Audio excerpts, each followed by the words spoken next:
शेवट आळंदीच्या ब्राह्मणांनी सांगितलं, विठ्ठलपंत तुम्हाला न्याय हवा असेल तर पैठणच्या न्यायपीठाकडे जावं लागेल.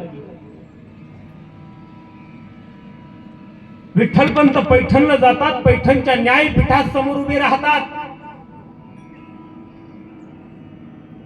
काय असते आई आणि काय असतो बाप, फक्त लेकरांच्या त्यांचं जीवनात त्यांना त्रास होऊ नये म्हणून विठ्ठलपंत पैठणला गेले. काय ते दिवस असेल, गाडी होती का प्रवासाकरता? दर मजल करत करत विठ्ठलपंत पैठणला जाऊन पोहोचले.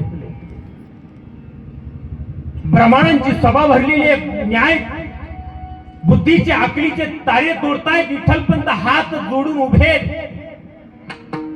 विठ्ठलपंत म्हणतात, माझ्या लेकरांना न्याय द्यावं, आमचं जाऊ द्या हो, आम्ही सहन केलं, पण लेकरांनी कुणाच्या तोंडाकडे पाहावं. माझ्या ज्ञानात छोटा आहे, मुक्ता छोटी आहे, सोपा नाही निवृत्ती आहे, काय करावं?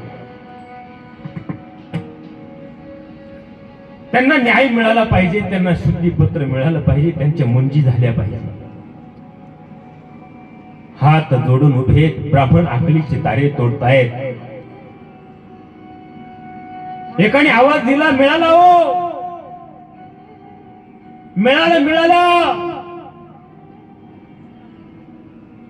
काय मिळालं? लगेच एक ब्राह्मण कडाडल्या आवाजात बोलला, विठ्ठलपंत तुमच्या लेकरांना न्याय हवा असेल, मुंजी व्हावी वाटत असेल तर देहांत प्रायचित्त करावं लागेल. देहांत प्रायचित्त. ज्या ठिकाणी हात जोडून विठ्ठलपंत उभे राहिले होते त्या ठिकाणी काढकर गुढ्यावरती बसले. देहांत प्रायचित्त म्हणजे काय? आत्महत्या सांगितली न्यायपीठाने पैठणच्या.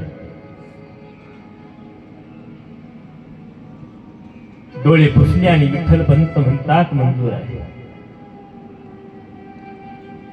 देहांत प्रायचित्त करेल, पण माझ्या मुलांना मुंजी होईल ना, शुद्धीपत्र मिळेल ना? हो म्हटले. पैठणकडून आळंदीकडे विठ्ठलपंत आणि रुक्मिणी चारी लेकरांना घेऊन आले.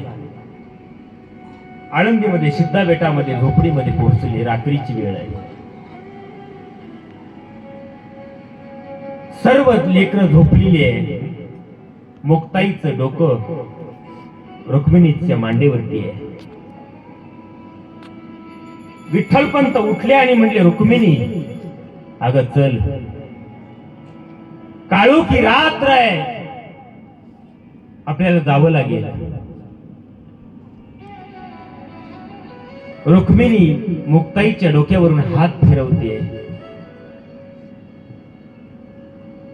रुक्मिणीच्या डोळ्यातून धारा वाहायला लागल्या. काय करावं लेकरांना? आता सोडून आपण जायचंय. एवढ्या लहान लेकरांना बाप निष्ठुर असतो, बाप कडक असतो, बाप हृदयावरती दगड ठेवून पुढे जाऊ शकतो, पण आई कोमल असते, आईचं अंतःकरण नाजूक असतो. लेकरांना सोडून जायचंय, काय करावं? डोळ्यातून पाणी वाहतंय. रुक्मिणी डोळे पुसते आणि डोळे पुसता पुसता मुक्ताईचं डोकं उचलते, खाली ठेवते आणि भरल्या पावलानं झोपडीच्या बाहेर पडते. आणि दोघही जड अंतःकरणाने भरल्या पावलाने इंद्रायणीकडे जातात आणि इंद्रायणीला, माते तुझ्या तीरावरती ही चारही लेकरं सोडून तुझ्यामध्ये आम्ही येतोय, आम्हाला सामावून घे, पण आमच्या लेकरांना सांभाळ. भगवंताला विनंती करता, देवा माझ्या लेकरांना न्याय मिळाला पाहिजे. आणि दोघही विठ्ठलपंत आणि रुक्मिणी दोघही देहांत प्रायचित्त करतात व इंद्रायणीच्या डोहामध्ये आत्महत्या करतात. मी एकच सांगेल, काय करते आई आणि काय करतात वडील? आपल्या लेकरांकरता आत्महत्या केली, याच्यापेक्षा मोठं काम काय करावं लेकरांकरता? म्हणून इथं बसलेल्या तरुणांना माझी विनंती आहे, आपल्या घरात थकलेली आई आणि थकलेला बाप असेल तर कुठेही देवाला शोधू नका. निश्चित त्यांच्यामध्ये देवत्व पहा आणि आपल्या आई वडिलांची सेवा करा. एवढं सांगून या ठिकाणी कीर्तन सेवेला पूर्ण विराम देतो.